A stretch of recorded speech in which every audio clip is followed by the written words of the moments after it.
When folks think of the American frontier, they picture smoke trailing from Colt revolvers and the thunder of six-shooters at high noon. But in the shadows of those legendary gunfights, another kind of warrior walked the dusty streets.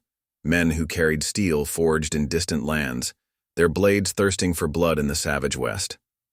Before we jump back in, tell us where you're tuning in from, and if this story touches you, make sure you're subscribed because tomorrow, I've saved something extra special for you. When folks speak of the American frontier, their tales inevitably turn to smoking Colts and thundering Winchesters, to quick-draw artists whose names echo through time like gunshots across desert canyons. They'll tell you about lead-spitting six-shooters and the men who wielded them, about high-noon showdowns and border-town firefights. But in the shadows of those legendary gunfights, another kind of warrior walked the dusty streets of the West. Men who carried steel forged in distant lands, their ancient blades thirsting for blood under western skies. Rattlesnake Gulch wasn't much different from 100 other mining towns that had sprung up across the New Mexico territory in the autumn of 1875. The same weathered wooden buildings lined its single main street, their paint peeling under the merciless desert sun. The same hollow-eyed prospectors trudged between the Lucky Strike silver mine and McGinty's Saloon, dreaming of the fortune that always seemed one stick of dynamite away. But on this particular evening, as the setting sun painted the clouds in shades of amber and blood, something different rode into town. He came on a dappled gray horse, his dark clothes covered in the ochre dust of a long journey. No guns hung at his hips, strange enough in these parts to draw suspicious glances from the few townspeople still out in the dying light. Instead, two swords rode at his left side, one long, one short, both housed in plain black scabbards that spoke of use rather than ornament. His wide-brimmed hat cast deep shadows across oriental features that had seen perhaps 30 summers, though his eyes held the weight of far more years. Jin Yamamoto rode slowly down the main street, ignoring the whispers that followed in his wake. He'd grown accustomed to the stares, the muttered comments, the way hands instinctively drifted toward gun butts when he passed. 5 years in this wild country had taught him that fear and curiosity often wore the same face in the West. His destination was the small building at the end of the street, its paper lanterns already glowing softly in the gathering dusk. Madame Chen's Oriental Café. The smell of green tea and ginger wrapped around him like a forgotten memory as he stepped through the door. Madame Liu Chen, a graceful woman whose black hair was just beginning to show strands of silver, looked up from behind her counter. Her eyes widened slightly at the sight of his swords, but her voice remained steady as she greeted him in Cantonese. Jin replied softly in the same tongue, though his Japanese accent marked him as clearly as his blades did. "It has been many years since I served a samurai," she said, switching to careful English as she prepared a pot of tea. "I am no longer samurai," Jin replied, his own English precise but softly spoken. "That life ended when I left Japan." "Yet you still carry the daisho," she observed, nodding toward his swords. "Some things cannot be left behind." He settled at a corner table, his back to the wall, his swords within easy reach. It was an old habit, one that had kept him alive from Edo to San Francisco. The tea, when it came, was properly prepared, a small courtesy that meant more than Madame Chen could know. Jin savored the bitter warmth, letting the familiar ritual calm his travel-worn spirits. But peace, like the sunset, proved fleeting in Rattlesnake Gulch. The trouble arrived in the form of 3 men who had already spent too many hours at McGinty's Saloon. They burst through the cafe's door like a clumsy storm, reeking of cheap whiskey and cheaper tobacco. Buck Bullthorn led the way, his massive frame filling the doorway as he surveyed the room with bloodshot eyes. Behind him, the Rattle brothers, Ezra and Wade, spread out with the practiced moves of men used to starting fights they let others finish. Well, Buck drawled, his beard twitching as he fixed his gaze on Jin. "Looks like we got ourselves some foreign competition for the lovely Madame Chen's attention." Jin didn't look up from his tea and didn't acknowledge the interruption at all. His stillness seemed to infuriate Buck more than any challenge could have. "I'm talking to you, boy," Buck growled, taking a heavy step forward. The floorboards creaked ominously under his weight. "Ain't you got any manners in whatever heathen land you crawled out of?" The Rattle brothers chuckled, but there was an edge of nervousness to their laughter. Something about the stranger's calm felt wrong, dangerous in a way their alcohol-soaked minds couldn't quite grasp. Wade's hand drifted toward his revolver more for reassurance than threat. Jin finally raised his eyes from his cup, and the room seemed to grow colder. "In my land," he said quietly, "it is considered impolite to disturb another's tea." The words themselves were mild, but something in his voice made Buck hesitate for just a moment. It was the same tone he'd heard once from a rattlesnake, just before it struck, but whiskey had long since drowned whatever wisdom might have warned him to back away. "Your land?" Buck spat on the clean wooden floor. "This here's American soil, and we got rules about serving tea and taking up space meant for proper folk." Behind her counter, Madame Chen's face had gone very still. She'd seen what happened to other Chinese-owned businesses in frontier towns, but as she opened her mouth to speak, Jin raised his hand slightly, a gesture as subtle as a butterfly's wing, yet somehow carrying enough authority to silence the room. The sun's last ray pierced through the cafe's window, catching the edge of Jin's longer sword where its hilt emerged from its scabbard. For an instant the steel seemed to glow with its own inner fire, like a strip of lightning frozen in black lacquer and silk. None of the drunk miners noticed this warning sign from the heavens. They were about to learn, far too late, why some strangers are best left to enjoy their tea in peace. Most men who carved their legends into the frontier's bloody soil did so with explosive violence, quick draws, faster triggers, and bodies hitting dirt before the echo of gunfire faded into desert wind. But true masters of death's art know that patience often proves deadlier than speed. Jin Yamamoto had learned this lesson in dojos far older than any American town, where masters taught that the deadliest strike was the one an opponent never saw coming. The tension in Madame Chen's Oriental Cafe stretched tight as a bowstring. Buck Thorne's whiskey-addled mind struggled to process the stranger's quiet defiance, his meaty fingers clenching and unclenching as he fought the urge to reach for his gun. Behind him, the Rattle brothers exchanged uncertain glances. They'd seen that look in Buck's eyes before, the same wild gleam that had preceded 3 deaths in the Lucky Strike's tunnels, all ruled mining accidents by a sheriff who knew better than to dig too deep. "Maybe you didn't hear me clear enough," Buck growled, taking another heavy step forward. The floorboards groaned beneath his boots, and the delicate teacup on Jin's table trembled. "This here's a civilized establishment now, and we don't cotton to—" "Your boots," Jin interrupted, his voice soft as falling snow, "are tracking mud onto Madame Chen's clean floor." The observation, delivered with such calm attention to detail, struck Buck like a physical blow. He actually glanced down at his feet, momentarily thrown off balance by the sheer unexpectedness of the response. Ezra Rattle let out a sharp bark of laughter before his brother Wade's elbow silenced him. "You think this is funny?" Buck's face flushed darker, embarrassment feeding his rage. "You think you can just sit there cool as you please and make a fool of Buck Thorne?" Jin finally looked up from his tea, his dark eyes reflecting the lamplight like still pools at midnight. "I have made no one a fool," he said. "That choice belongs to each man alone." Behind her counter, Madame Chen moved with deliberate slowness, her hands disappearing beneath the wooden surface where, Jin knew, most frontier shopkeepers kept a shotgun. But the weapon would only make things worse. He caught her eye and shook his head almost imperceptibly. "Your tea is excellent, madame," Jin said, maintaining the same calm tone. "It reminds me of spring mornings in Kyoto, when cherry blossoms float on the temple pools." Wade Rattle's hand had been creeping toward his revolver, but the casual mention of far-off places made him hesitate. Like many frontier toughs, he harbored secret dreams of worlds beyond the desert's harsh boundaries. "Have you really been to these Oriental temples?" he asked, curiosity momentarily overwhelming hostility. "Wade, shut your fool mouth," Ezra snapped, but the spell of inevitable violence had been briefly broken. Jin allowed himself the ghost of a smile.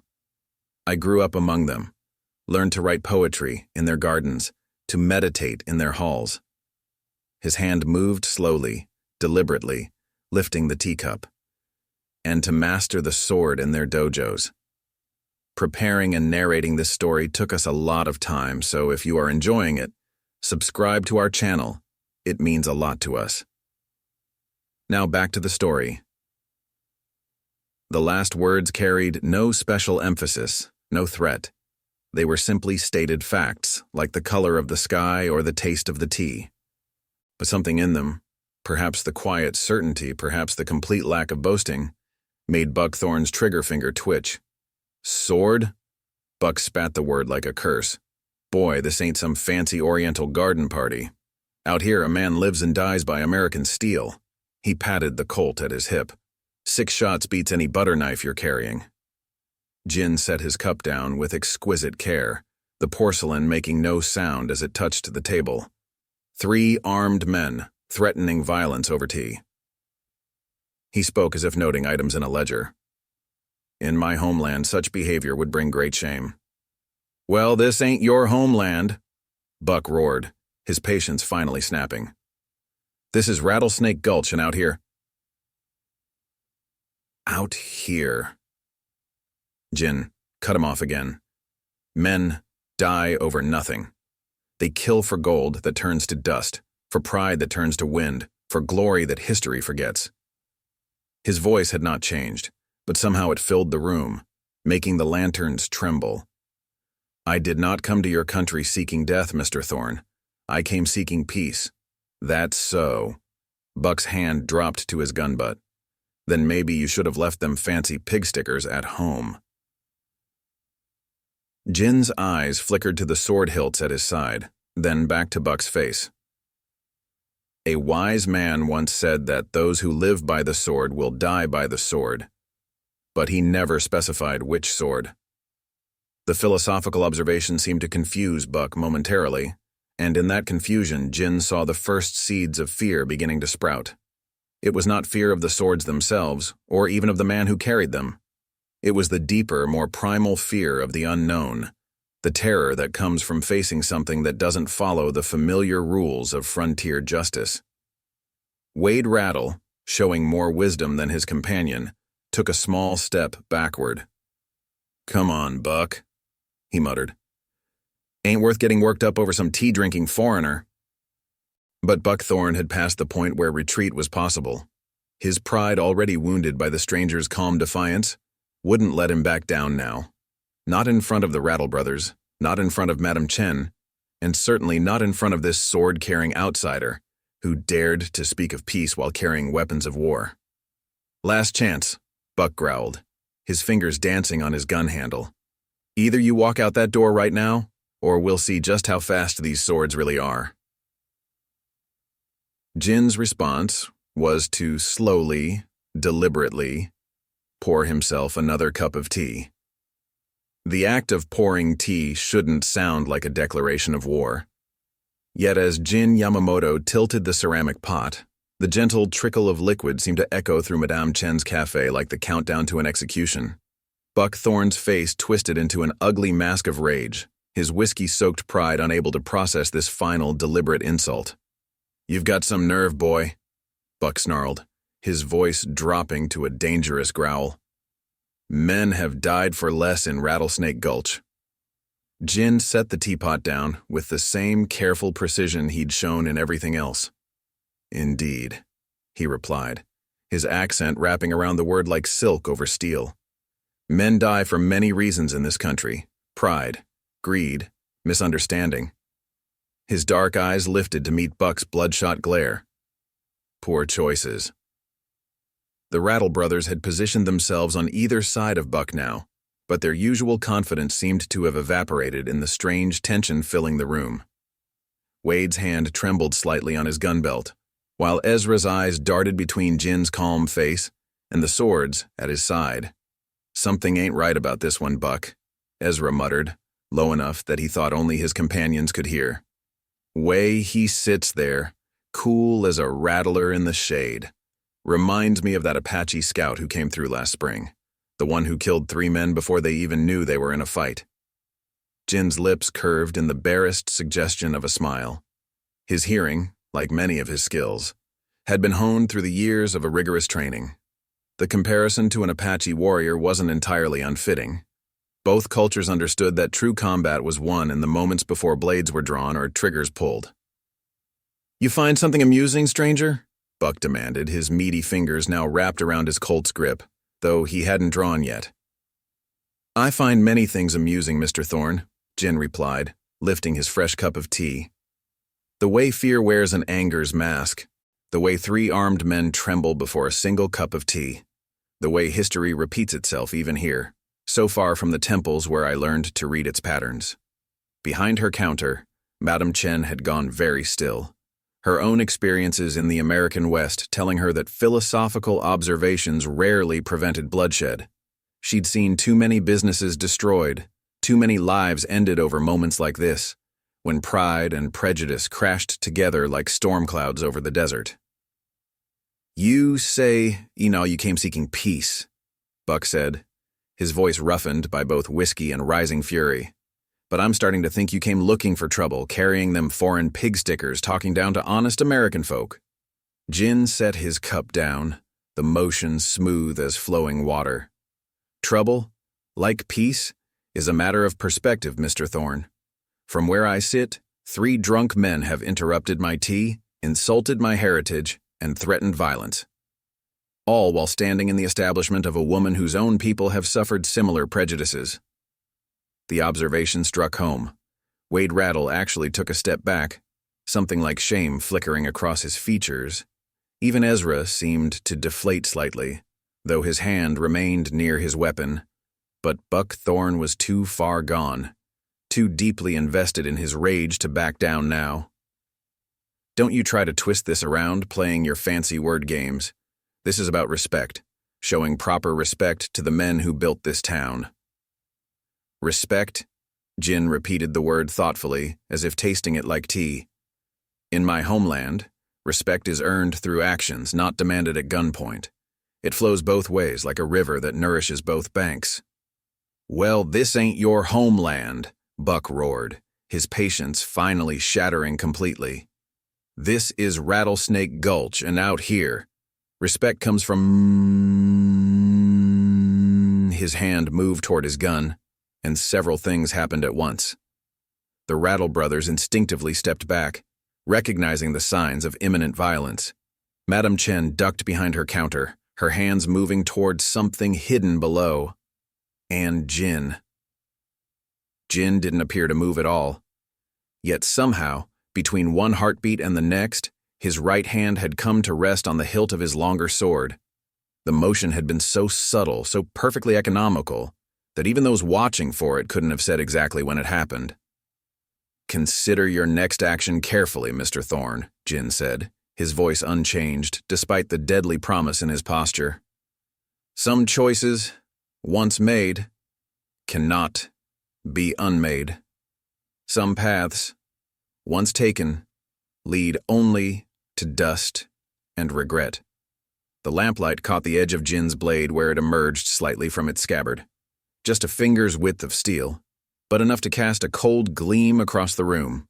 Buck's eyes fixed on that glimmer like a snake mesmerized by a mongoose's dance. "You're threatening me, boy?" Buck's voice had risen an octave, fear finally beginning to pierce through his alcoholic haze. "No, Mr. Thorne. I am offering you wisdom, freely given and dearly bought. There is no shame in choosing peace. There is only shame in choosing violence when peace is still possible." The words hung in the air like smoke, heavy with meaning and possibility. In that moment, balanced on the knife edge between violence and reason, the fate of everyone in Madame Chen's cafe rested on what Buck Thorne would do next. Would his pride allow him to back down, or would his rage drive him to cross a line from which there could be no return? Jin waited, still as a statue, his hand resting light as a feather on his sword hilt. He had seen this moment before, in other places, with other men. Sometimes, wisdom prevailed. More often, blood flowed. Either way, he would meet what came with the calm certainty of one who had walked this path many times before. Time has a peculiar way of flowing in moments before violence erupts. For some, it races like a runaway horse, events blurring together in panic and confusion. For others, particularly those trained in the ancient arts of combat, it seems to slow, each heartbeat stretching out like honey dripping from a blade. Jin Yamamoto had lived in this latter world of slowed time since his childhood in Kyoto's dojos, where masters had taught him that true mastery lay in the spaces between movements. Buckthorn's decision announced itself first in his eyes, a subtle tightening around the corners, a predator's focus replacing alcoholic haze. Jin read the choice in those eyes a full second before Buck's hand began its journey toward his Colt. In that eternal moment, Jin recalled his old master's words. The sword that leaves its sheath must draw blood, but the wisest warrior knows how much blood is necessary. Wrong choice, Jin whispered, almost sadly. What happened next would be debated in Rattlesnake Gulch's saloons for years to come. Wade Rattle would later swear that Jin never actually moved, that his sword somehow drew itself. Ezra, with perhaps clearer eyes, would describe it as like lightning caught in a bottle, all flash and gone before you could blink. Madame Chen, watching from behind her counter, saw it for what it was, the perfect expression of an art form centuries older than the town itself. Buck's gun had barely cleared leather when Jin's katana sang its first note. The sound of perfectly forged steel leaving its scabbard merged with the whisper of displaced air. As the blade described an arc so precise, it seemed to leave traces of blue light in its wake. Buck's gun hit the floor a fraction of a second before he realized his gun belt had been cut clean through, the leather parting like paper before a razor. The Rattle brothers reacted predictably, but with fatal lack of coordination. Ezra drew and fired in one motion, the shot going wild as Jin's body seemed to flow like water around the bullet's path. Wade, slightly slower on the draw, managed to aim more carefully, but his target was no longer there. Jin moved through the space between them like smoke through a keyhole. His blade whispered twice more, almost too fast to see. Both Rattle brothers stood frozen, identical expressions of disbelief on their faces as their gun belts, cut with surgical precision, clattered to the wooden floor. Impossible, Ezra breathed, staring at his empty hands. Buck, his face purple with rage and humiliation, reached for the knife in his boot. You foreign devil! The point of Jin's katana touched the soft hollow beneath Buck's chin, freezing him mid-motion. The blade was so sharp that Buck felt no pain, just a warm trickle as a single drop of blood rolled down his neck. Consider, Jin said softly, his voice carrying in the sudden silence, that I could have taken your hand instead of merely disarming you. Consider that my blade could have sought flesh instead of leather. Consider, Mr. Thorne, that you are alive not through any skill of your own, but because I choose restraint. The cold truth in those words seemed to finally penetrate Buck's alcohol-fogged mind. His hands trembled as they rose slowly in surrender.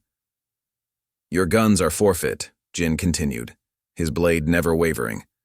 Consider them payment for the tea you've spoiled and the peace you've disturbed. His eyes flicked to the Rattle brothers. The same applies to you both. Leave now, and carry with you the knowledge that your lives were spared by one of those you sought to diminish. Wade was the first to move, backing toward the door with his hands raised. Come on, Buck, he said hoarsely. We ain't equipped for this kind of fight. Ezra followed his brother's lead, his earlier bravado replaced by wide-eyed respect tinged with fear.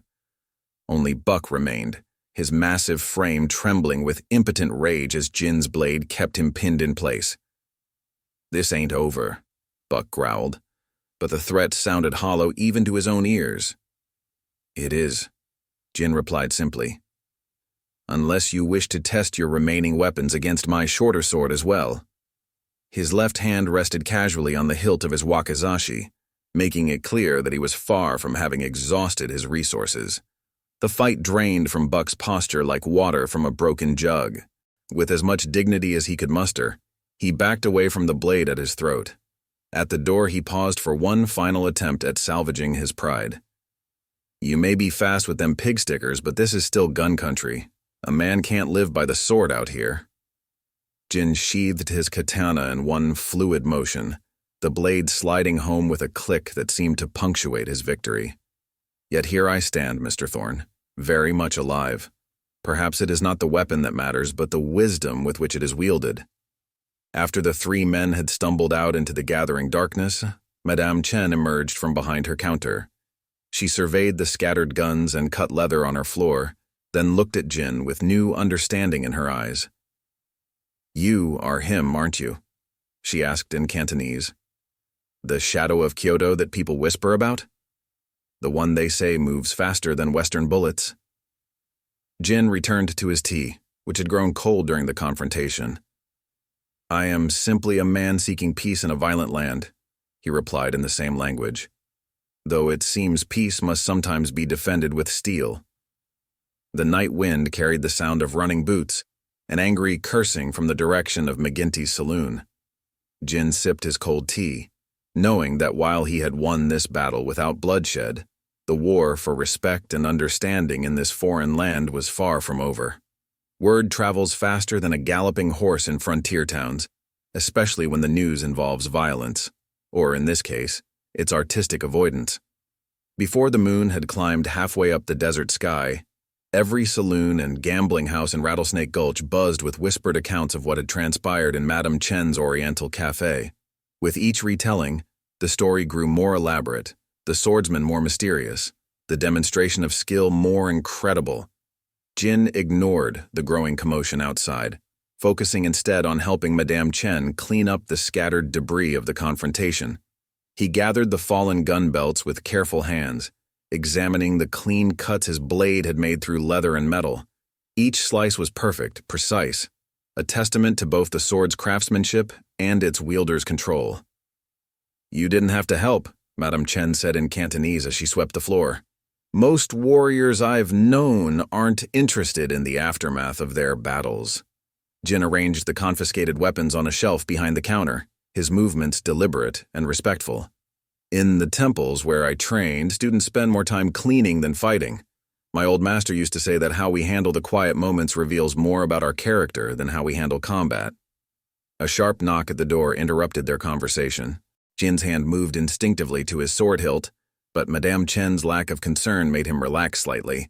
She opened the door to reveal Sheriff Marcus Iron Eye Cooper, his silver badge catching the lamplight as he stepped inside. "Evening, Madame Chen," the sheriff said, touching the brim of his hat. His single good eye, the other covered by a leather patch, surveyed the room before settling on Jin. "I believe you must be our new visitor, the one who's got the whole town talking." Jin inclined his head slightly but remained silent, reading the man before him. Sheriff Cooper carried himself like a veteran gunfighter, but there was something else in his stance, a willingness to listen before drawing conclusions. It was a rare quality in the West. "3 men just burst into my office," Cooper continued, spinning quite a tale about a sword-wielding demon who moved faster than lightning and threatened to carve them up like Sunday roast. A slight smile tugged at his weathered face. "Though knowing Buck Thorne and the Rattle Boys, I suspect there might be another side to this story." "There often is," Jin replied quietly. He gestured to the confiscated weapons.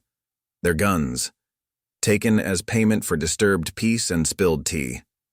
Cooper moved closer, examining the gun belts with professional interest. His eyebrows rose at the clean cuts through leather and metal. "Mighty fine work," he said, with genuine admiration in his voice. "In all my years wearing this badge, I've never seen anything quite like it. In my experience, Sheriff, uniqueness often breeds misunderstanding. And sometimes understanding." Cooper pulled up a chair, straddling it backwards. "Mind if we talk a bit? Seems to me a man carrying steel instead of iron in these parts might have an interesting story to tell." Jin glanced at Madame Chen, who nodded almost imperceptibly before disappearing into her back room. He sat down across from the sheriff, his swords arranged perfectly at his side. "You're him, aren't you?" Cooper asked softly. "The one they call the Shadow of Kyoto. Stories have been drifting down from the northern territories about a wandering swordsman who moves like smoke and cuts like winter wind." "Stories," Jin replied, "often grow taller than the men who inspire them." True enough, but I've also heard tales of a man who chooses mercy over murder, who fights with honor in a land that's largely forgotten what that word means. Cooper leaned forward. 3 years ago, up in Montana Territory, a swordsman disarmed 7 men without killing a single one. Year before that, in Colorado, a Japanese stranger stopped a bank robbery using nothing but steel and skill. Same man? Jin poured tea into 2 cups, his movements precise and measured. Perhaps. Or perhaps such stories multiply because people hunger for something different in these violent times. A reminder that there are other ways to be strong. Philosophy and sword play. Cooper chuckled, accepting the offered tea. You're right about one thing. You're definitely something different. He sipped the tea carefully. But different isn't always welcome in frontier towns. Buckthorn has friends, mean ones, and wounded pride can be more dangerous than any bullet. I am familiar with wounded pride, Sheriff. It has pursued me across 2 continents. I don't doubt it. Cooper set his cup down. Here's my concern. I've got to maintain order in Rattlesnake Gulch. What happened tonight was justified, even admirable in its restraint. But if things escalate? He let the thought hang unfinished. Jin met the sheriff's one-eyed gaze steadily. I seek no quarrel, but neither will I run from one. My swords are tools of peace as much as weapons of war, though I admit few in your country understand this paradox. Maybe it's time they learned. Cooper stood, adjusting his gun belt. I'll handle Thorne and the Rattles, make sure they understand that pressing charges would raise uncomfortable questions about their own behavior. But I'd appreciate it if you'd consider moving on once you've rested. Not out of fear, mind you, but because sometimes the wisest battle is the one we choose not to fight. Jin's lips curved in a slight smile. Now, who is the philosopher, Sheriff? Cooper laughed, a warm, genuine sound. Let's just say wisdom comes in many forms, even to old desert dogs like me. He moved toward the door, then paused. Though if you do decide to stay, well, let's just say Rattlesnake Gulch could use a reminder that strength doesn't always need to speak from the barrel of a gun. Night had fully embraced Rattlesnake Gulch by the time Sheriff Cooper departed, leaving Jin and Madame Chen in the quiet aftermath of the evening's events. But peace, like the desert's spring blooms, proved fleeting in this harsh land. The sound of breaking glass shattered the silence, followed by angry voices from McGinty's Saloon 2 buildings down. They're working themselves up, Madame Chen observed, switching back to Cantonese. Men like Buck Thorne don't accept humiliation easily, especially not from... She hesitated. From someone like me, Jin finished quietly. He moved to the window, his reflection ghosting against the darkness beyond. In the distance, he could see flames dancing in McGinty's windows, hear the rising tide of drunk voices carrying on the night wind. History repeats itself even here. He thought back to another night years ago, in a small village outside Kyoto. Another angry crowd, another moment when ancient ways clashed with changing times. His father had stood against them then, proud in his samurai garb, defending their family dojo against those who saw the old ways as a threat to progress. A sharp crack split the air, a warning shot fired into the night sky. Jin's hand didn't move to his swords, but his posture shifted subtly, like a tiger awakening from its nap. You should leave, Madame Chen said, her voice tight with concern. I've seen how these nights end. They'll burn down half the town to restore their wounded pride. And where would you go? Jin asked, though he already knew the answer. I have lived through such nights before. Her chin lifted slightly. My people have endured worse than drunk cowboys with wounded pride. The voices outside grew louder, more organized. Jin could pick out Buckthorn's bass rumble among them, alcohol and anger making it carry further than usual. Round up the boys. That sword-swinging devil's about to learn what real American justice looks like. Jin moved away from the window, his steps silent on the wooden floor. He began to methodically extinguish the paper lanterns, leaving only one burning near the back of the cafe. You should go upstairs, Madam Chen. What happens next need not involve you. They will burn my cafe. No, Jin said simply, certainty ringing in his voice. They will not. More voices joined the chorus outside, accompanied by the sound of boots on wooden sidewalks. Jin estimated at least 15 men, probably more gathering. The night air carried the sharp scent of whiskey and gunpowder. You cannot fight them all, Madam Chen protested, though her voice held a note of uncertainty. She had seen what he could do with a blade. Fighting is what they expect, what they want. Jin settled into a cross-legged position in the center of the room, his swords laid carefully across his knees. But there are other ways to win battles. The noise outside swelled, then suddenly hushed. Jin heard Sheriff Cooper's voice, firm but measured, trying to disperse the crowd. But even the law held little sway over a mob fueled by whiskey and wounded pride. You can't protect everyone, Madame Chen said softly, echoing words Jin had heard before. In another time, another place. No, he agreed, closing his eyes in the dim light. But we can choose who we become in the attempt. His fingers traced the familiar patterns of his sword hilts, feeling the worn silk wrapping, the subtle ridges that told stories of battles past. In my homeland, there is a concept called zanshin, the remaining mind. It teaches that true victory often lies not in the fight itself, but in what remains after. Heavy footsteps approached the cafe, multiple sets moving with drunken determination. Jin could hear Buckthorn's voice again, closer now. Bring the oil. We'll smoke this foreign devil out. Last chance to run, Madame Chen whispered, her hand resting on the stairs to her upper room.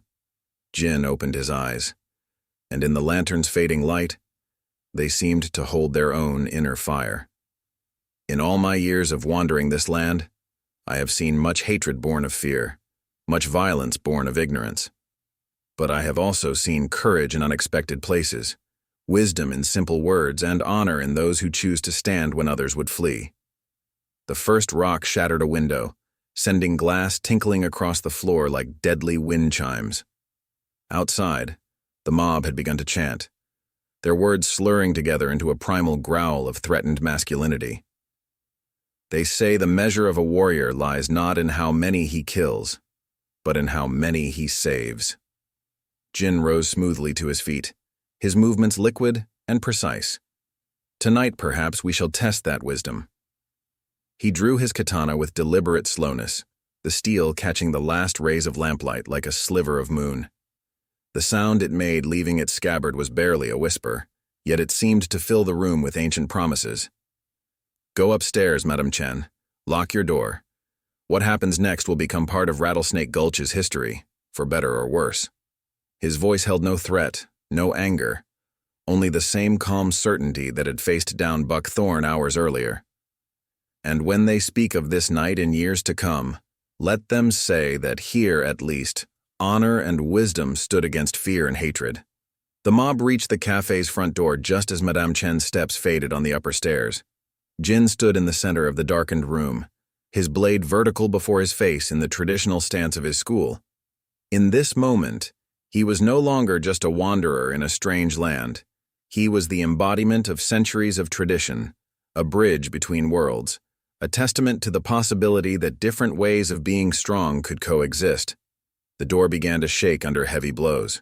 Jin breathed deeply, centering himself in the eye of the growing storm. Whatever came through that door would meet not just steel and skill, but something far more powerful. The quiet certainty of a man who had found his moment to stand for something greater than himself. The door exploded inward in a shower of splinters and moonlight. Jin remained motionless as the mob surged through the opening, their shadows dancing grotesquely in the lamplight. Buckthorn led the charge, a torch in one hand and a borrowed revolver in the other. Behind him, the Rattle brothers had found new guns, and at least a dozen more men crowded the doorway, their faces twisted with liquid courage and borrowed hatred. Nowhere to run now, sword boy, Buck growled, though his voice held a tremor that hadn't been there earlier. The memory of Jin's blade at his throat was still fresh, a phantom pressure that made him swallow hard. Jin lowered his katana to a relaxed position, its polished surface reflecting the torch's flame like captured lightning. "You speak of running?" he said softly, his voice carrying clearly in the tense silence. "Yet you return with numbers to face one man. Who, I wonder, is truly afraid?" The words struck home. Several men in the back of the crowd shifted uncomfortably, their enthusiasm dampened by the swordsman's calm confidence. They had expected fury, perhaps fear, not this deadly serenity. "Shut your mouth!" Ezra Rattle stepped forward, his new gun shaking slightly. "You made fools of us once. Won't happen again."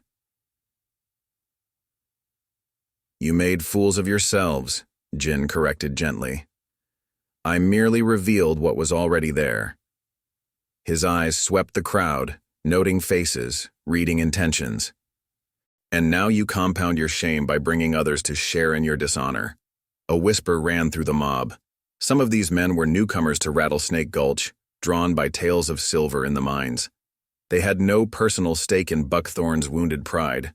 No real reason to risk their lives against a swordsman whose skills had already become legend in the few hours since sunset. "He's trying to trick us," Wade Rattle called out, but his voice lacked conviction. "Rush him all at once, he can't stop all of us?"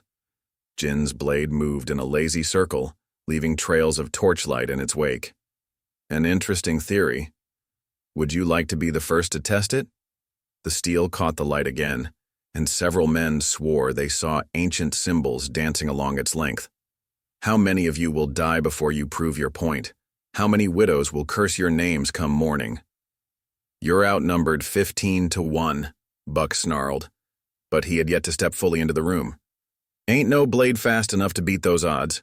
"Numbers," Jin mused, as if discussing philosophy over tea rather than facing an armed mob, "are like most illusions in life. They comfort those who need comfort, until reality strips that comfort away."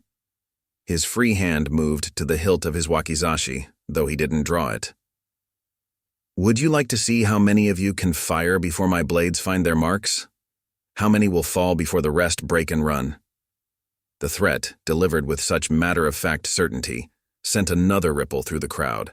These were not stupid men, despite their current actions. They had seen gunfights before, had buried friends killed in the heat of battle. Something in Jin's voice told them this would be different. More surgeon than gunslinger. More execution than fight.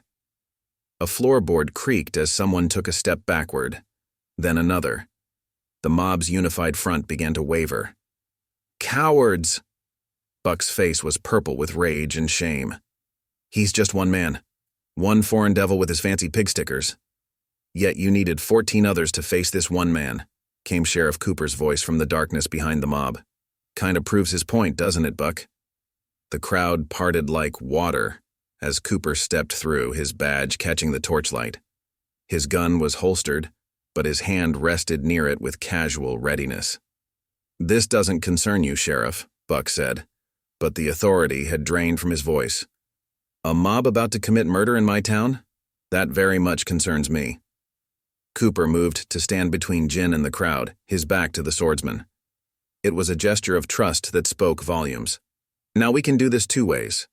Either you all go home and sleep off whatever foolish notion brought you here, or we find out if our friend here really is as fast as they say. Personally, I wouldn't bet against him. A man who can disarm 3 shooters without killing them probably isn't someone you want to rush with torches." The silence that followed was broken only by the crackling of Buck's torch and the soft whisper of wind through the broken window. Jin remained perfectly still, a shadow among shadows, but his blade caught every nervous eye that darted his way. Finally, a man in the back turned and walked out. Then another. The mob's solidarity crumbled like a sandcastle in a desert storm. "This ain't over," Buck promised, but he was speaking to a rapidly emptying room. Even the Rattle brothers began backing away, their borrowed guns lowered. "It is," Cooper replied firmly. "Unless you want to discuss the illegal weapons you're carrying, or maybe the attempted arson I witnessed." Soon only Buck remained, his torch guttering in the night wind. He stood for a moment longer, trapped between pride and wisdom before spitting on the floor and turning away. "Interesting thing about mobs," Cooper mused after the last footsteps had faded. They're all fire and fury until someone makes them think about the consequences. Then they remember they've got homes to go to, families to feed. He turned to face Jin. Though I suspect you knew that all along. Jin sheathed his katana with fluid grace. In my experience, the most dangerous weapon is not steel or lead, but the thoughts we let others plant in our minds. Show them their thoughts are not their own, and often the battle is half won. Cooper nodded thoughtfully. Wisdom and steel. Dangerous combination. He smiled slightly. Might be just what this town needs, though we should probably board up those windows before we philosophize too much more. From upstairs came the sound of Madame Chen's door opening. Jin could hear relief in her careful footsteps as she descended to survey the damage to her cafe. The night's lesson had been taught without bloodshed, perhaps the finest victory his blades had ever won. Dawn crept across Rattlesnake Gulch like a cautious cat, painting the desert sky in shades of pink and gold. Jin sat cross-legged on Madame Chen's cafe porch, his swords laid across his knees as he watched the sun rise. The night's events had left their mark on the building, broken windows now covered with rough-cut boards, splintered door hanging awkwardly on its hinges, but the deeper wounds were less visible. Tea? Madame Chen emerged from the cafe carrying a steaming pot and 2 cups. She had been up most of the night, helping Jin and Sheriff Cooper clean up the mess left by the mob. Now her eyes held a mixture of weariness and determination that Jin had seen often in his travels, the look of someone who refused to be driven from their chosen path. Thank you. Jin accepted the cup with a slight bow. The morning air was cool, carrying the scent of sage and distant rain. You should rest. The cafe can remain closed today. She settled beside him, her own cup warming her hands. And let them think they won? Number. Her voice held steel beneath its silk. My father did not cross an ocean, did not build a life from nothing for his daughter to hide from drunk cowboys. Jin nodded, understanding completely.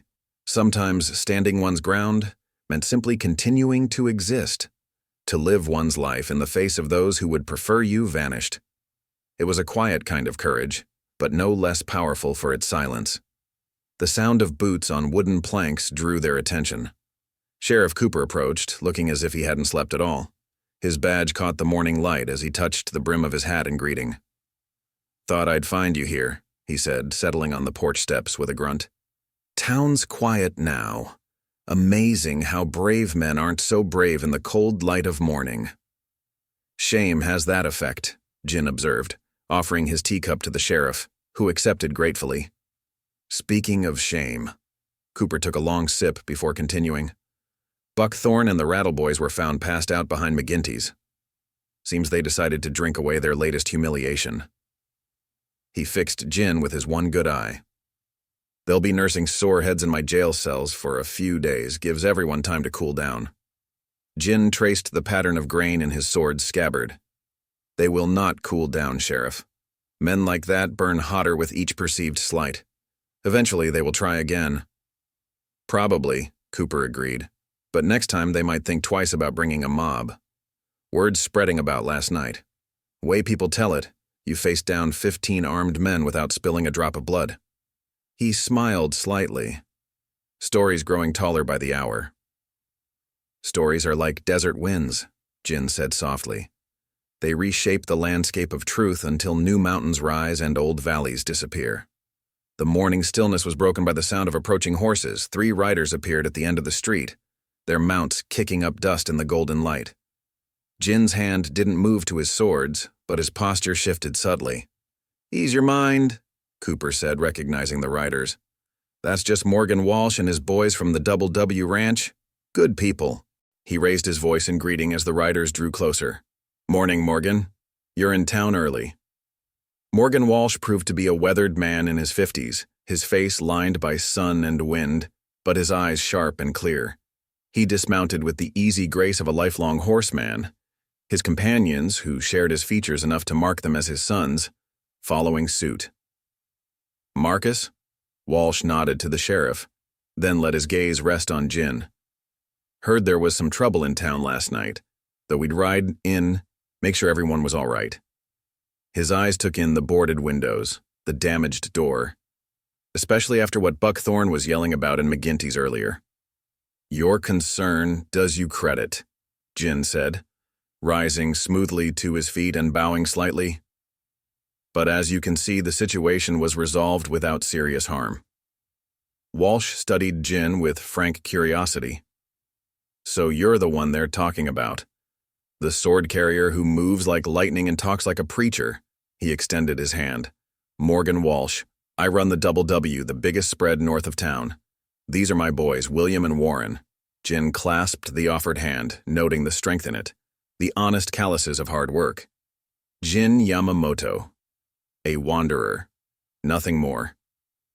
Wanderer who stood against 15 armed men to protect a Chinese lady's tea shop, the elder Walsh son, William, commented. That's worth something in these parts. Worth enough that we came to make an offer, Morgan said. Double W's been having trouble with cattle thieves. Usually handle our own problems, but these ones are different. Organized, professional. Sheriff Cooper here's been helping when he can, but I can't be everywhere at once, Cooper finished. And the Double W's a big spread. Jin understood what wasn't being said. Ranch hands were one thing, but someone with his skills, someone who had already proven both his ability and his discretion, that was something else entirely.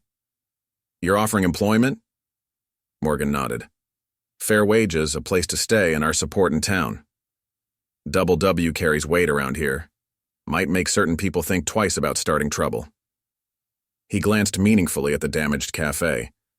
And it sounds like you could use some friends.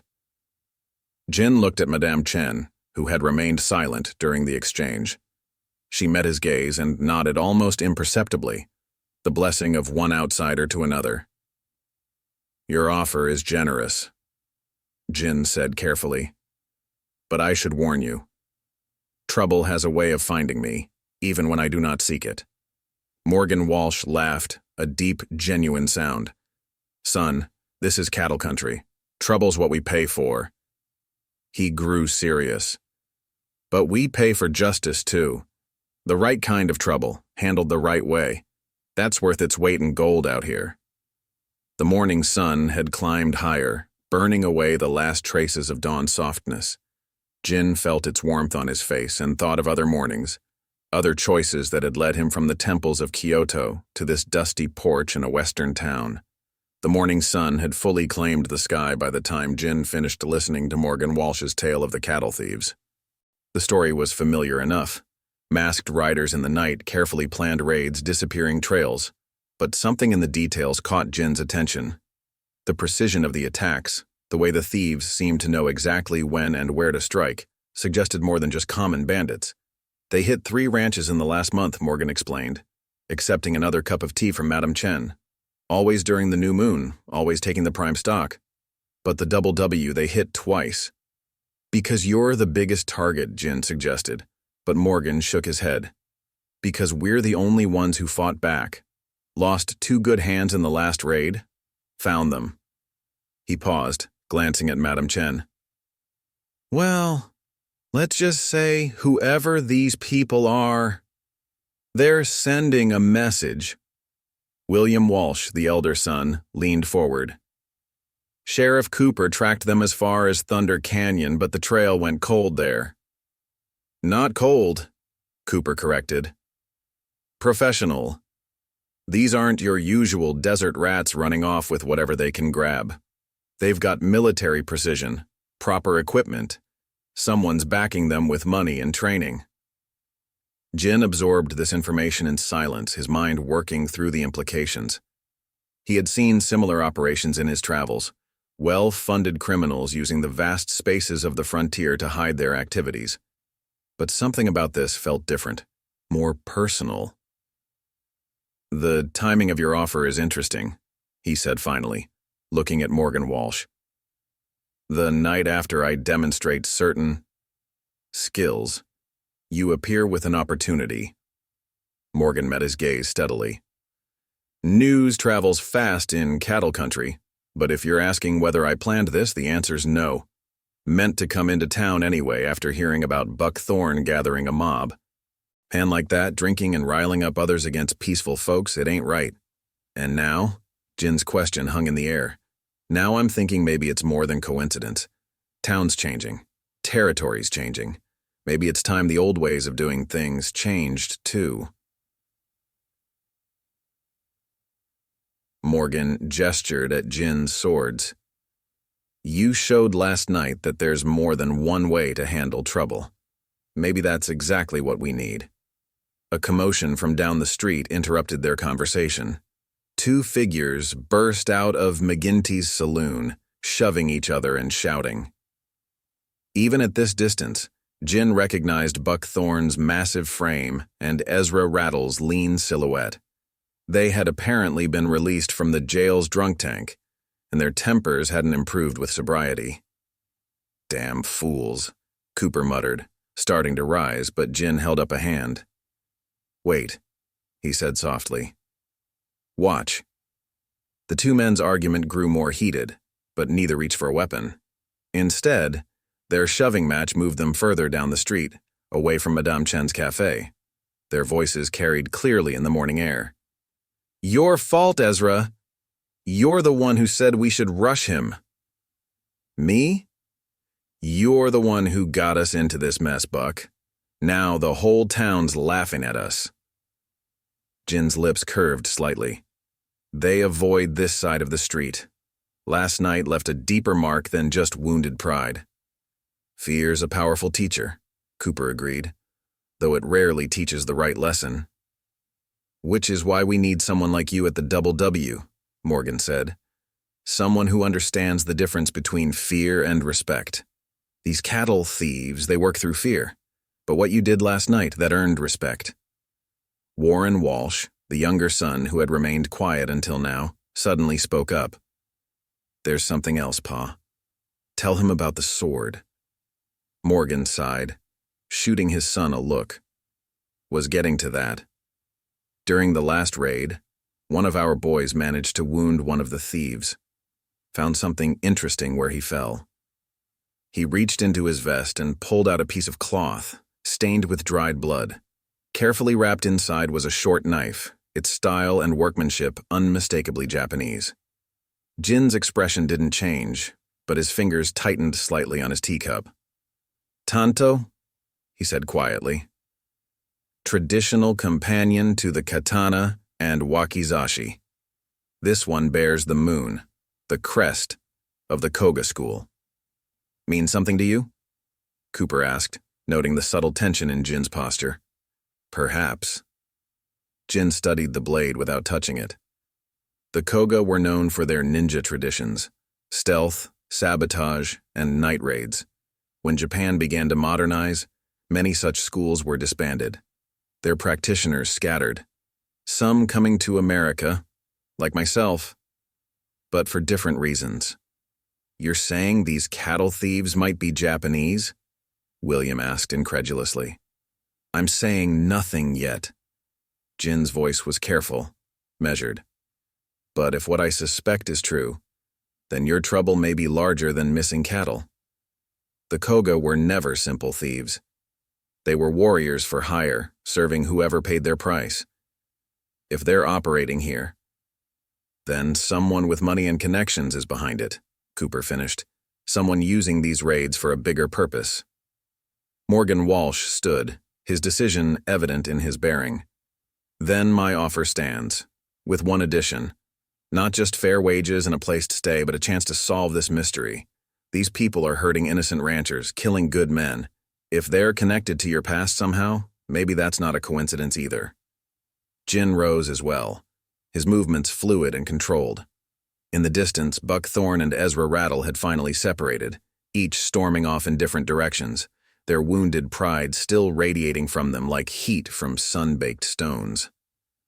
You offer more than employment, Mr. Walsh. You offer a purpose. Jin bowed slightly. In my tradition, such offers should not be accepted lightly. Allow me one day to meditate on this matter. You shall have my answer tomorrow. Morgan nodded, reading the underlying currents in Jin's formal response.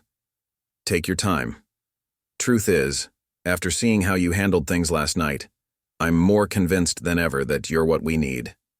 A man who can stop trouble without bloodshed? That's rare in these parts. As the Walsh family mounted up to ride back to their ranch, Sheriff Cooper lingered on the porch. Something about that knife bothers you, he observed quietly. Many things about it bother me, Jin replied. But chief among them is this.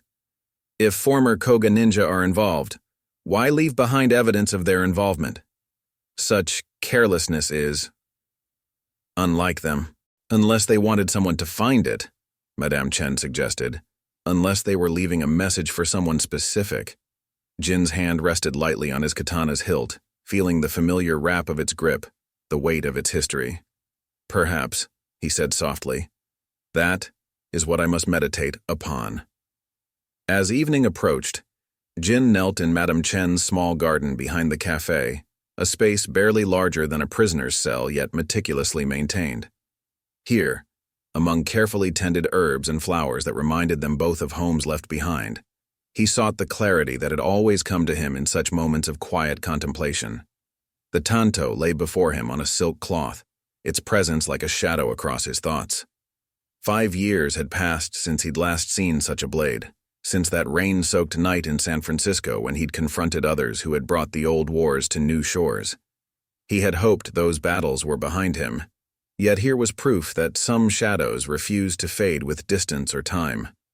You've been out here for hours. Madame Chen's voice came from the garden's entrance. The tea has gone cold twice. Some decisions require more than one pot of tea, Jin replied, not opening his eyes.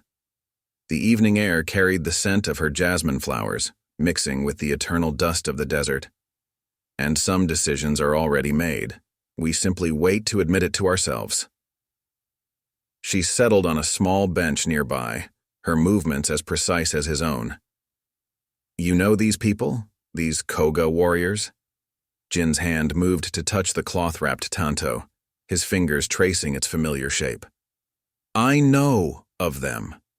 In Japan, different schools of martial arts were like different kingdoms, each with their own traditions, their own secrets. The Koga were masters of shadow warfare, selling their skills to the highest bidder. Like you? There was no judgment in her question. Numbered Jin opened his eyes at last, meeting her gaze. My school, the Yagyu Shinkaje-ryu, served only the shogunate. We were sword instructors, teachers of the way of the warrior. When Japan began to change, when the old ways were being discarded, many schools had to choose, adapt, or disappear. But the Koga chose something else? They saw opportunity in chaos. America, with its vast spaces and growing powers, offered new markets for their skills. Jin's voice held a trace of old bitterness. My father spoke against this. He said that bringing our conflicts here would be like planting poisoned seeds in fresh soil. A noise from the street interrupted them. Horses and voices, the sound of men gathering. Jin's posture shifted slightly, but Madame Chen shook her head. Just the evening patrol. Sheriff Cooper has been sending them past regularly. She studied Jin's face in the fading light. You're worried these cattle raids are more than they appear. The Koga never waste effort on small prizes. Cattle theft, ranch raids, these would be beneath them unless… He paused, his mind working through possibilities. Unless they serve a larger purpose. The Walsh family? Perhaps, or perhaps something else. Jin rewrapped the tanto carefully. In Japan, the Koga were often used to destabilize regions before larger powers moved in. Create chaos, turn neighbor against neighbor, then watch as the mighty fall to fighting among themselves. The evening patrol passed by the garden wall, their horses' hooves kicking up dust that drifted like incense in the last rays of sunlight. Jin caught fragments of their conversation. Something about Buck Thorne being seen riding out of town with several men, heading north toward the Double W Ranch. You think someone is using these raids to cause trouble between the ranches? Madame Chen's political mind, honed by years of navigating between different cultures, caught the implications quickly. The territory is changing. Railroad companies push their lines ever westward. Mining interests seek new claims. Cattle barons vie for grazing rights. Jin rose smoothly to his feet. In such times, those who profit from chaos never lack for employment. And the tanto? Why leave such an obvious clue? That, Jin said softly, is what troubles me most. The Koga I knew would never be so careless. Unless they wanted someone to know they were here. Unless this is more than business. He turned to face the darkening eastern sky, where the first stars were beginning to appear. Perhaps they seek to draw out others who came west. Others who might interfere with their plans. Others like you, Madame Chen concluded. Jin nodded slowly.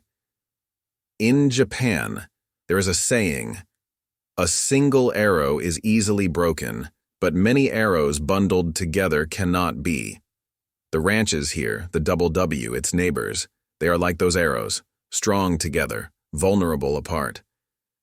And you believe these raiders seek to split them apart, turn them against each other? Fear does the work that swords cannot. A few cattle were stolen here, a ranch hand killed there. Soon everyone suspects their neighbors. Trust shatters like pottery in an earthquake. Jin's hand moved to his katana's hilt, feeling its familiar comfort. And in that chaos, someone profits. The last light was fading from the sky now, painting the clouds in shades of purple and gold. From the street came the sound of McGinty's saloon coming to life, but it seemed subdued tonight, as if the town itself was holding its breath, waiting to see what would unfold. Morgan Walsh's offer, Madame Chen said after a moment of silence. It gives you a position from which to investigate, to perhaps prevent what you fear is coming. Yes. Jin turned back to face her. But it also puts me exactly where they might want me. If I'm right, if this tanto was left as a message, then accepting the Walsh family's offer could be walking into a trap. And if you don't accept, then I leave others to face shadows they don't understand. His voice hardened slightly. My father taught me that a warrior's worth is measured not by the battles he wins, but by the people he protects. Madame Chen stood, gathering up the cold tea things.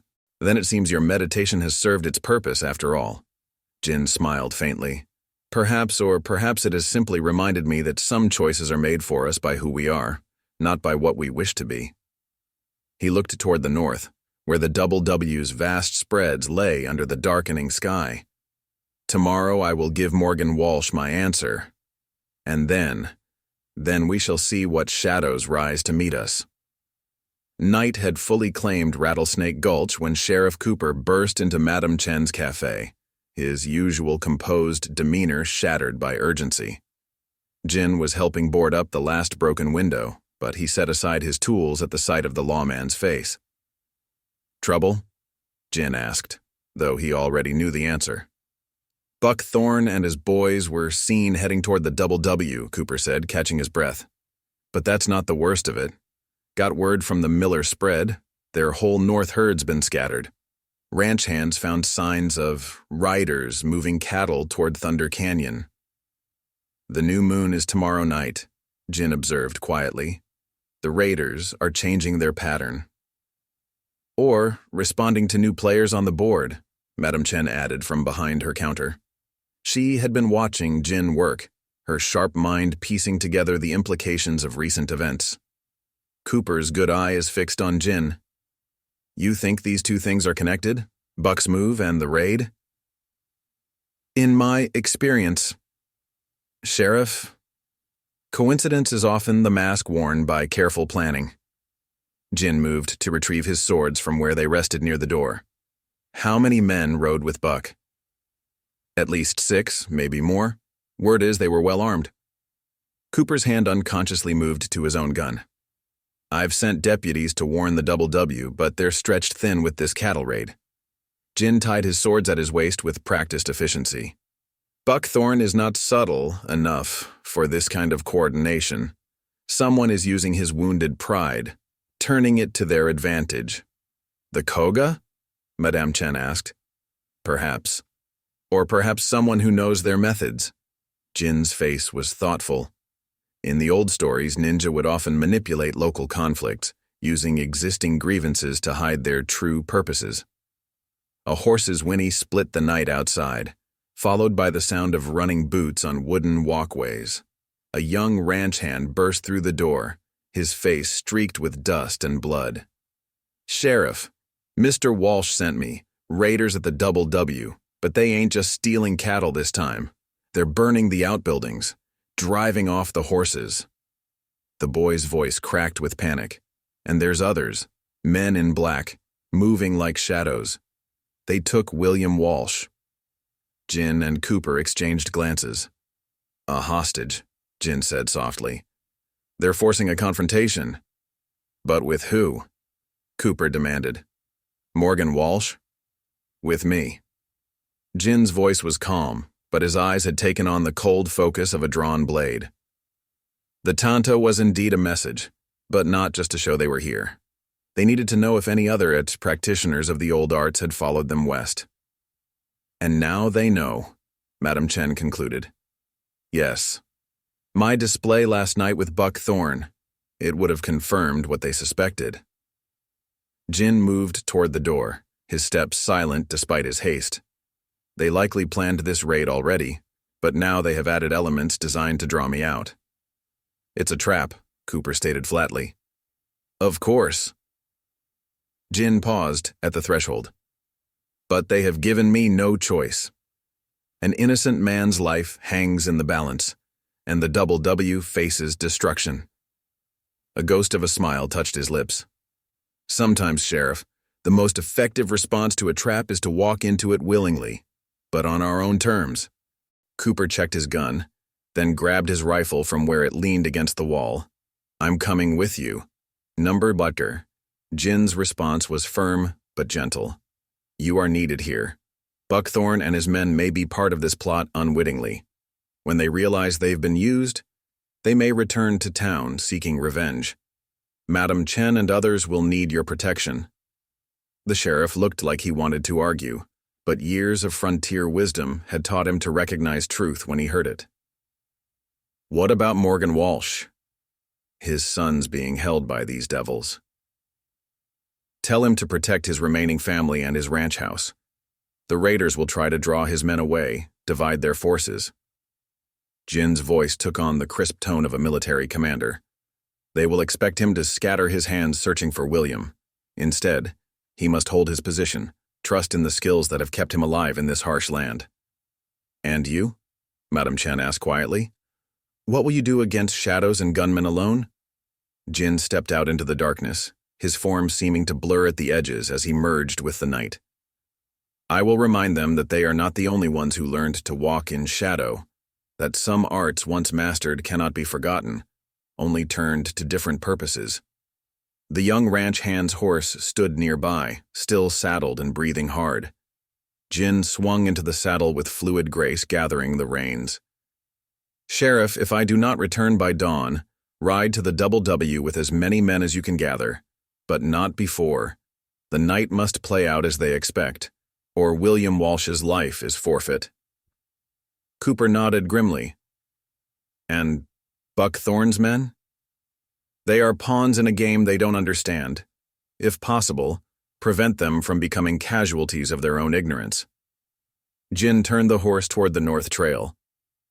"Sometimes the greatest victory is not in defeating one's enemies, but in preventing them from becoming enemies in the first place."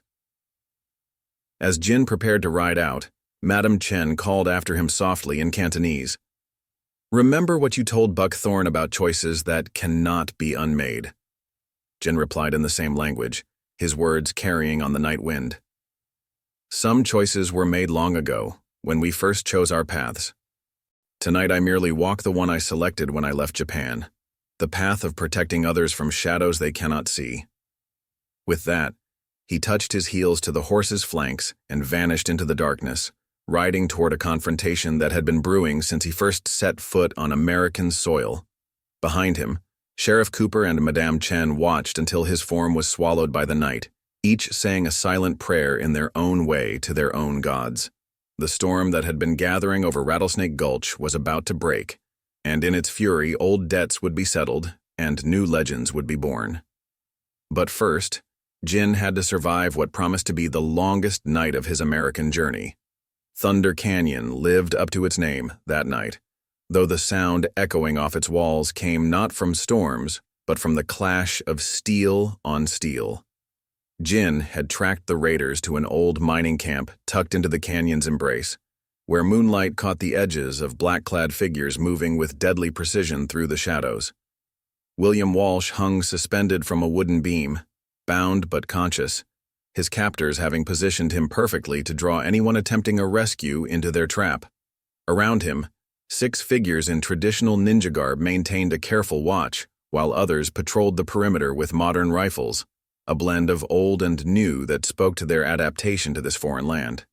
Jin observed all this from the canyon's rim, his body perfectly still as he counted opponents and noted positions.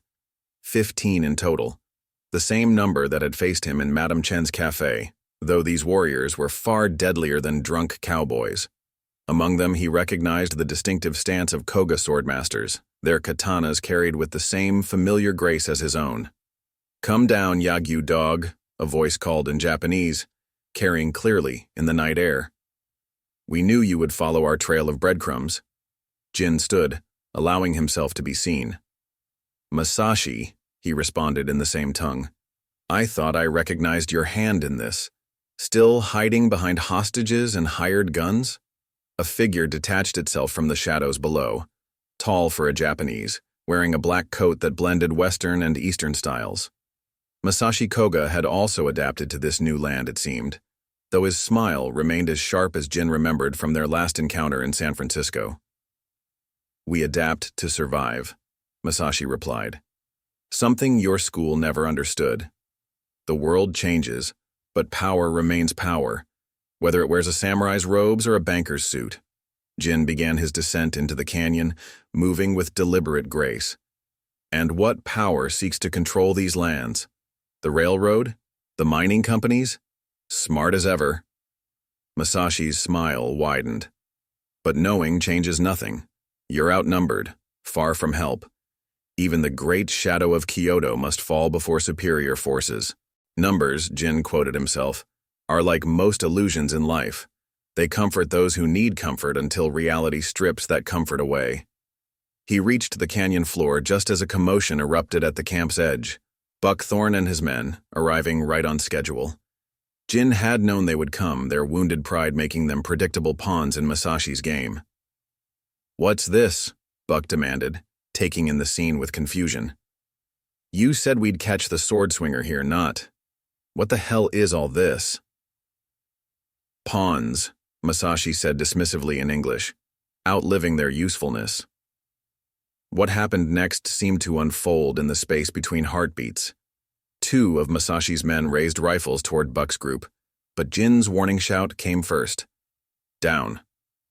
Whether it was the command in his voice or some instinct for survival, Buck and his men dropped just as shots rang out. In that same instant, Jin's katana cleared its sheath, catching moonlight like liquid silver as he crossed the space between himself and William Walsh with impossible speed. The battle erupted in earnest then, a deadly dance of steel and shadow. Jin's blade sang its lethal song, but true to his nature he aimed to disable rather than kill. The first 2 ninja fell to precisely placed cuts that left them clutching severed bowstrings and broken rifle barrels. A third rushed him with a sword, only to find his blade trapped and twisted away by Jin's superior technique. Buck Thorn, proving there was more to him than drunk bravado, rallied his men behind some mining equipment. Their gunfire provided an unexpected distraction, forcing several ninja to divide their attention. "You see?" Masashi called out, drawing his own sword. "The West changes all of us. Even you fight alongside gunslingers now." "I fight alongside any who stand against tyranny," Jin replied, deflecting a throwing star with his blade. "Something our ancestors understood better than you." The 2 sword masters came together in a clash of steel that sent sparks flying in the darkness. Their blades moved faster than the eye could follow, each cut and parry telling the story of years of training, of philosophies as different as night and day. "The railroad will come," Masashi grunted between exchanges. "The mines will expand. Better to profit from the change than resist it." There is profit, Jin responded, his blade turning aside a deadly thrust. And there is honor. You have forgotten the difference. Around them, the battle began to turn. Buck Thorne, perhaps seeing a chance to redeem his earlier mistakes, led his men in a flanking move that caught several ninja in a crossfire. William Walsh, left unguarded as the fight drew away his captors, worked his bonds free against the rough wood of the beam. Masashi, sensing the shift in momentum, launched a desperate series of attacks. Do you think this changes anything? Others will come. The old ways die, replaced by money and progress. The old ways do not die, Jin said softly, his blade moving in the perfect arc of his school's most sacred technique. They transform, like water flowing down a mountain, finding new paths while remaining true to their nature. The technique, when it came, was beautiful in its simplicity. Jin's sword seemed to disappear, only to reappear past Masashi's guard. There was no blood, no death blow, only the precise cut that severed Masashi's sword-hand tendons, sending his blade spinning away into the darkness. As the sun's first rays touched the canyon walls, they illuminated an unusual scene. Former enemies standing together, ninja and cowboys alike bound by ropes, while Jin cleaned his blade with the same careful attention he gave to every task. I don't understand half of what just happened, Buck Thorne admitted, watching as William Walsh was reunited with his father and brother, who had arrived with Sheriff Cooper's deputies. But I reckon I owe you an apology, Mr. Yamamoto. Jin sheathed his sword with a quiet click. Understanding comes in many forms, Mr. Thorne. Sometimes the hardest lessons teach us the most valuable truths. As morning fully claimed the sky, Jin watched as Sheriff Cooper took charge of the prisoners, including Masashi, whose railroad conspiracies would soon be exposed to the light of justice. The West was changing, yes, but perhaps some changes needed guides who understood both the old ways and the new. Morgan Walsh approached, his hand extended. The job offer still stands, he said simply, though I reckon it might need some adjusting, given your particular talents. Jin took the offered hand, feeling the first warm rays of dawn on his face. Perhaps this was why his path had led him here, not to escape the old ways, but to help them find new meaning in this vast and changing land. I accept, he said quietly, on one condition. Name it. Madam Chen's cafe gets free protection from the Double W Ranch. Jin's eyes held a glimmer of humor. After all, where else will I find tea worthy of philosophical discussions? The laughter that followed rose up from the canyon like a prayer of thanksgiving, carrying with it the promise of new beginnings, born from the wisdom of ancient ways. Up next, you've got 2 more standout stories right on your screen. If this one hits the mark, you won't want to pass these up. Just click and check them out. And don't forget to subscribe and turn on the notification bell so you don't miss any upload from us.